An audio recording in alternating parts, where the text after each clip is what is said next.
Hey, welcome back. Appreciate you guys stopping by. Welcome to T Mike's React. I know it's been a while since I posted. Some things been going on in my life dealing with some legal issues, but we're gonna get things together. Regardless of the fact, whatever is going on in my world, the world does not stop. And there's been a lot of crazy things going on in this year already, y'all. So what we're gonna do is check out a few videos, react to them, and see what's going on. Some of the crazy things that's going on in this world. What are they preparing us for? And what are they hiding? Let's get it, y'all.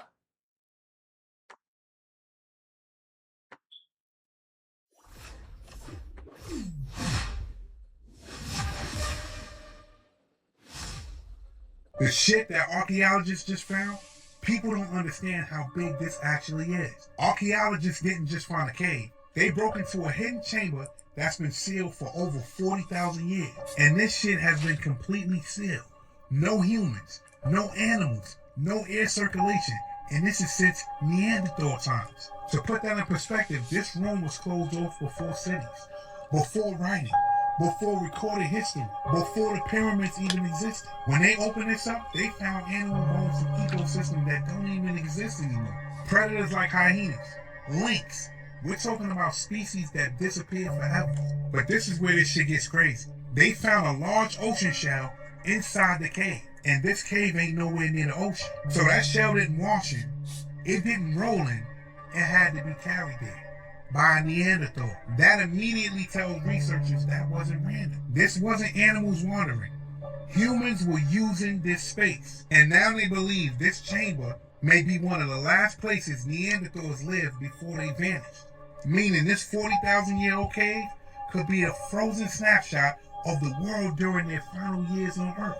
And that matters because once again, this proves that Neanderthals wasn't just dumb. They planned. They traveled. They collected objects with meaning.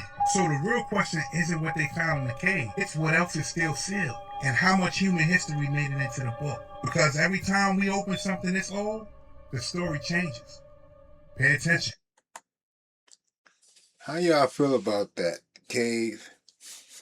Now, I don't know. Have you guys heard that they're mentioning in that the giants of the Bibles were actually real? It makes you start thinking about the history, those massive buildings with those huge doors, and what I mean, it just makes you think. Did you hear about the two statues that were discovered last week in Antarctica? I mean, look at these guys. They are massive. Look how long that is. It's just humongous. They were discovered by three friend enthusiasts who are kayakers. They heard about how all the snow capsules are melting in Antarctica, and it opened up a new river, and they wanted to be the first to kayak down it. You can see how big that foot is next to their kayaks. And they said as they were going down the river, these two statues came into view, and they must have been covered for centuries under the snow. Luckily, one of them, Chris Smith, was a drone operator. He used to fly drones as a hobby in Afghanistan. So he whipped out his drone and got these close-ups to send to the scientific community.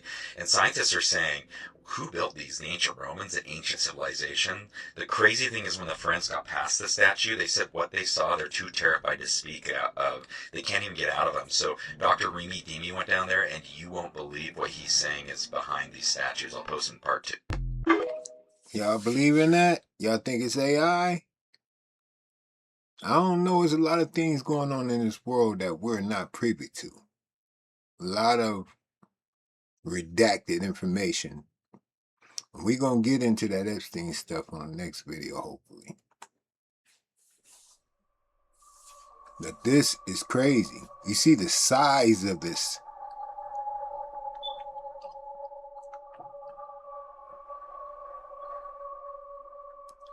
That's crazy. Like, I don't know. I wouldn't be down in that water.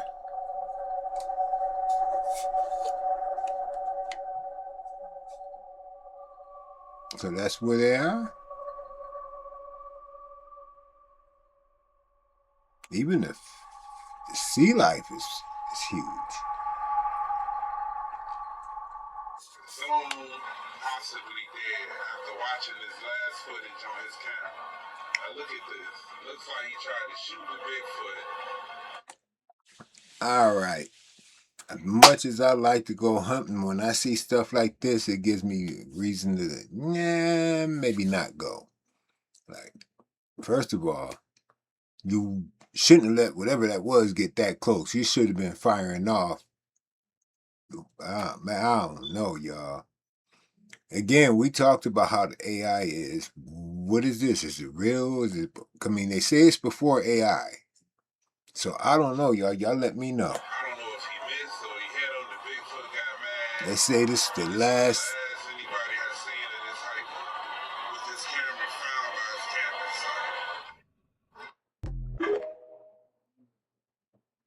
site. Is Bigfoot real? There's a couple key things I want to point out about this video that I believe is authentic. A lot of people think that this is a man in a suit. But tell me, how can a man in a suit be wrestling with a bear that weighs 700 pounds? Look at this. Now, if that was a regular man in a suit, that bear would rip him and tear him all over the place. There's no way a man can be this strong in this world to fight against a bear like that. I don't know, y'all. Huge. Again, before AI. I believe this video is very real and very authentic, and you just can't convince me otherwise. I mean, just the movements, the shadows, everything. It's just, I don't know. If I was to guess, I'd say 75% real. I mean, I still have a little question mark, but I think that's healthy. It's all scripted. I'm telling you, every last bit of it. Everything. It's all scripted. From history to modern day news, to sports, to world events and disasters. It's all scripted. And the world is their stage. And every last one of them are actors. With that being said, it makes me believe that the main focus of those world wars was to destroy Tartarian buildings from the old world. Oh my days. But don't get it twisted. I understand people was fighting and we lost a lot of good men. But at one point, it seemed like the fighting stopped and it was all about bombing people's buildings. All over all Europe, the great fires people that was went on. dropping bombs like it was rain. And after the war was finished, when it was all said and done, everybody became friends. Hitler took the blame and nobody ever looked back. People started playing football again and setting up treaties. Was this the reset or one of? Because in my city alone, there was the Great Fire, 1901. Was it 1900? You ask me, history burnt to the ground. Agreed upon. Or so we were told. All right, who's hungry?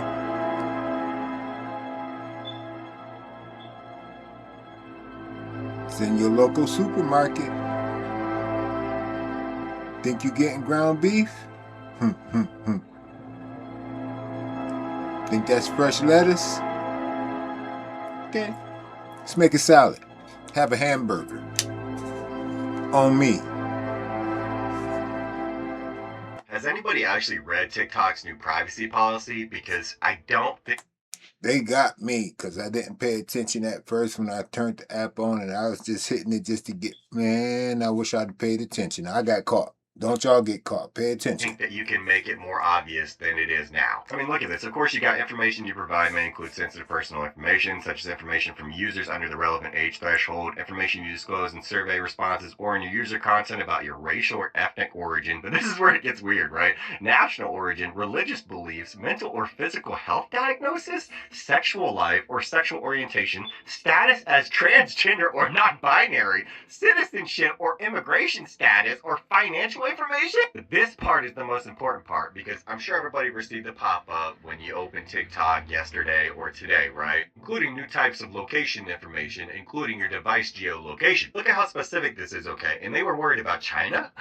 Technical information from your device, network, and application, including your IP address, user agent, mobile carrier, time zone settings, identifiers for advertising purposes, model of your device, the device system, network type, your screen resolution and operating system, app and file names and types, keystroke patterns or rhythms, battery state, audio settings, and connected audio devices. We automatically assign device IDs and user IDs and may use this and other information to identify your activity across devices. To me, and this is my personal opinion that I am entitled to, this feels like a private database for each specific individual that just so happens to speak upon very sensitive topics or gets out of line, which is why I try to bring awareness to, let's just call them very intelligent cities, right? I think it's time at this point to do a true deep dive on those cities. When I was 18 years old, I was shown the blueprints to a future dystopian society. A lot of you might not know this, but my grandfather is Larry Fink. I have never personally met Larry, okay? My father was abandoned by Larry on 3 separate occasions growing up. Larry had him at a very young age. There is no excuse for that, by the way. And I've been open about this before, okay? This is not something that I would go around and brag about. The only reason of why I even brought it up to begin with was because I needed to clarify some things, because a group that has hated me for honestly well over 2 years now went around spreading rumors about me, saying that I was a member of the Rothschilds. No, I like to personally see myself as being a black sheep. But when I was 18 years old, I was introduced to my uncle. My uncle is Joshua Fink. That is my father's brother. My father changed his last name many years ago because he did not want to be associated with that family, nor do I. And the reason that I'm telling you this is because I received a lot of insider information at a very young age. I was exposed to a lot of corruption, okay? I have had a very long past, especially when it comes to my family. I have done everything in my power to possibly separate from that reality, and still somehow it comes back to haunt me. I saw the plans for these cities, and at times I still don't know what to do with the information that I was exposed to. I've tried bringing awareness to it. I've tried being involved in different movements and organizations, and there is literally corruption everywhere. But at this point, it's too late. There's no going back. There's no trying to stop them, because we had an opportunity to stop them. We did. And now, I hate to say it, but I don't really have hope. These two sides are so divided right now. Honestly, they're probably more divided than they ever have been. And it's because of people just like my grandfather. But me, in my heart, I am a rebel. And I will die exposing the truth. I will die trying to bring awareness to every aspect of our reality that is evil. Okay, I'm listening to the guy, earnestly. Now, I just noticed one thing. Does he have any pupils? His eyes is jet black.